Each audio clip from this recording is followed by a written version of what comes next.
Una vegada conquerides les Illes Balears, l'any 1229, el rei Jaume I inicià la conquista del regne musulmà de València.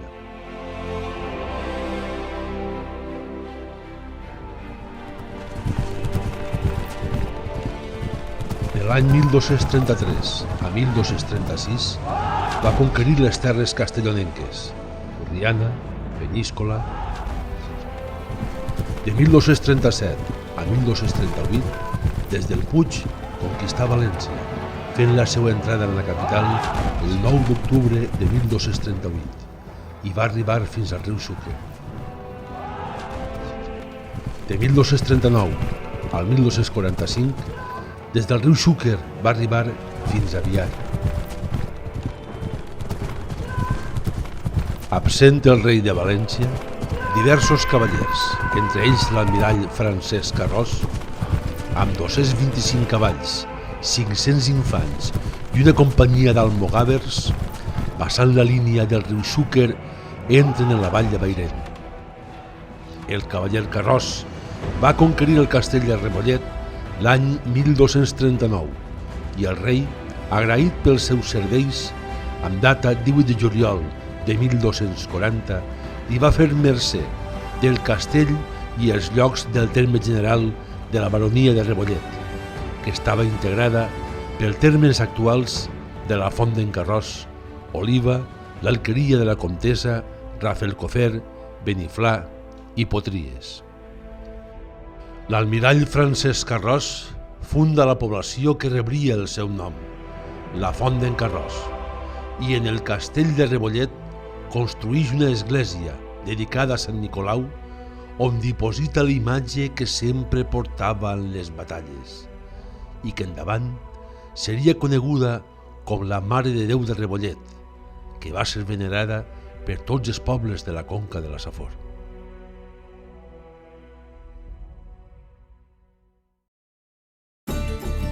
Carròs sol·licita ajuda del clero d'Oliva per atendre tant l'església del castell com la de la vila de la Font d'en Carròs, que es va construir l'any 1329, passant per 3 etapes. La primera etapa, des de 1333, en què la Cort Eclesiàstica de València dicta sentència sobre l'obligació de tindre un capellà en el castell de Rebollet i lloc de la Font d'en Carròs. El clero d'Oliva era qui atenia els serveis de les dues esglésies per mitjà d'un capellà. La segona etapa, en ser declarat el lloc de la Font d'en Carròs com a vicaria perpètua per l'arquebisbe Sant Joan de Ribera. Les dues esglésies serien assistides pel vicari perpètu resident en la Font d'en Carròs. Finalment, la tercera etapa es compliria quan l'església de la Font va ser declarada parròquia. El 14 d'abril de 1449, el rei Alfons V d'Aragó, conegut com Alfons el Magnànim, va crear el comtat d'Oliva, independitzant-se per complet de Rebollet. La població de la Font d'en Carròs seria el cap de la baronia de Rebollet. L'any 1571, amb motiu de la victòria de Lepant, va arribar al castell de Rebollet la imatge de la Mare de Déu del Remei, iniciant-se per tal esdeveniment la devoció a la dita imatge.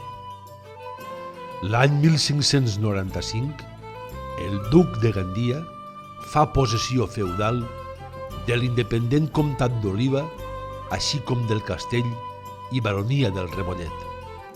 El 26 de desembre de 1598, dia de Sant Esteve, la Safor va patir un fort terratrèmol, destruint-se el castell de Rebollet, la torre campanar de la seu de Gandia i el convent de la Mare de Déu del Pi d'Oliva.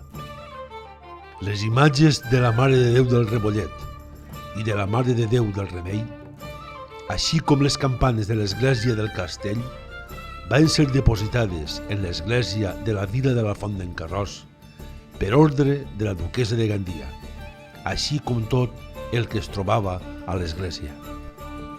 Els franciscans d'Oliva, al destruir-se el seu convent, li van demanar al duc de Gandia que els en construïra un altre. I com sabien que la talla de la Mare de Déu del Rebollet era antiquíssima, del segle XII, principis del XIII, li varen demanar al duc que seria un gran honor per a ells tindre-la en el seu convent per a venerar-la. El duc de Gandia va decidir entregar la Mare de Déu del Rebollet als franciscans d'Oliva, malgrat la rotunda negativa dels habitants de la Font d'en Carròs.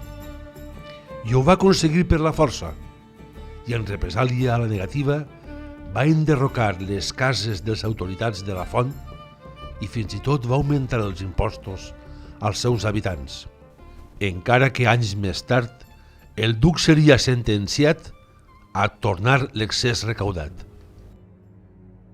Al ser dipositada la Mare de Déu del Rebollet al convent dels franciscans d'Oliva, les autoritats de la vila de la Font d'en Carròs van pleitejar contra el duc, no contra el poble d'Oliva, remetent la corresponent queixa a la Real Audiència de València, a la cort de Felip III i a la cort eclesiàstica de València demanant justícia.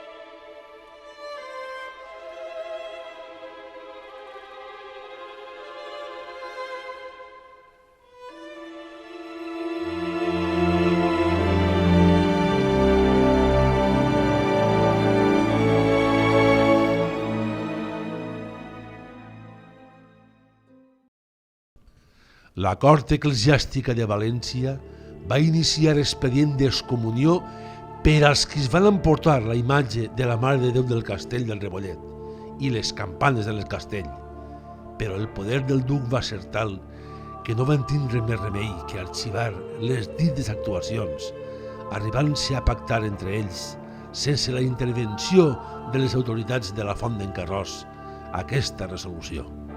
Primer, que la imatge de la Mare de Déu del Rebollet correspon a Oliva com a cap del comtat. Segon, que estigui en el convent dels frares franciscans d'Oliva sense que es puga ser reclamada la seva propietat ni per la parròquia d'Oliva ni per la de la Font d'en Carròs. Tercer, que la imatge no isga del convent llevat de grans necessitats o solemnitats públiques previ acta notarial. Una resolució que per als qui la reclamaven no era justa. Per això, l'arquebisbe de València, Sant Joan de Ribera, per a calmar els ànims als afligits feligresos de la Font d'en Carròs, es va regalar la imatge del Crist de l'Empar. Tan bonica era la imatge del Crist de l'Empar, el Crist vellet, que una llegenda popular diu que varen ser els mateixos àngels els que dugueren el Crist a la font.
Treballant en les runes del castell, Pere Antoni Escrivà, veí de la Font, va trobar les tombes dels Carròs, pare i fill. La duquessa de Gandia, consultant amb l'il·lustre Gregori Mayans i Siscar en quin lloc s'haurien de dipositar, aquest li va contestar: No deix de considerar que estos senyorius d'Oliva i del castell de Rebollet van ser distints i independents. Aquestes van ser paraules de l'il·lustre Gregori Mayans i Siscar. Tals sepulcres van ser dipositats en l'església parroquial de la Font d'en Carròs. En la Guerra Civil Espanyola, la imatge de la Mare de Déu del castell de Rebollet va ser salvada de la foguera gràcies al vicari de l'església de Santa Maria la Major d'Oliva, Fernando Cremades Viñarta. Estem en l'any 1936.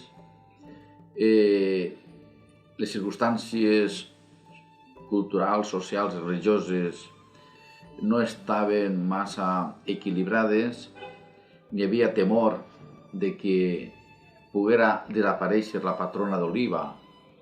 I és entonces quan prèviament, ja en el 2 d'abril, van ser expulsats d'Oliva el senyor Plebà, el senyor Retor de Sant Roc, el capellà organista de la parròquia Santa Maria la Major, igual que les religioses que ací habitaven. I es va quedar com a encarregat de Santa Maria la Major, Montío, don Fernando Cremades Viñarta. I com dia, les circumstàncies eren un poquet adverses, ja n'hi havia dificultats per a poder portar avant els actes i celebracions religiosos, i això el que va fer que ell, pensant que podria desaparèixer o que podria passar alguna cosa a la patrona d'Oliva, va cridar a don José María San Juan Galiana per a que l'ajudara i que poguera emportar-se la imatge de la Nostra Senyora del Rebollet. Don José María San Juan, el seu fill, José, i també ajudats per don Vicente Cardona Navarro, aprofitant-se de les nits, de l'oscuritat de les nits, van traure la imatge de la Mare de Déu de Santa Maria per a amagar-la fins que vingueren temps millors. El fet va ocorrir sobre el 21-22 de maig, segons consta, i va ser d'una manera molt bonica.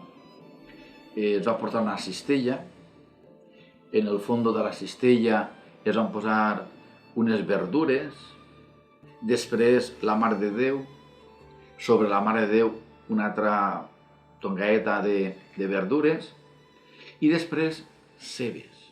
Tota la cistella, la carà, coberta de cebes per a poder camuflar la imatge venerada.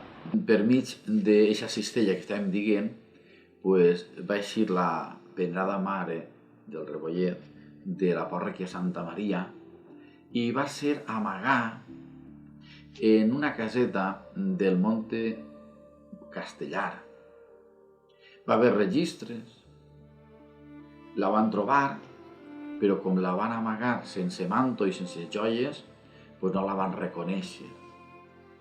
I així es va salvar la Mare de Déu del Rebollet, la patrona d'Oliva, i després de la guerra és quan va tornar a Santa Maria i va ser reconeguda com a la imatge autèntica.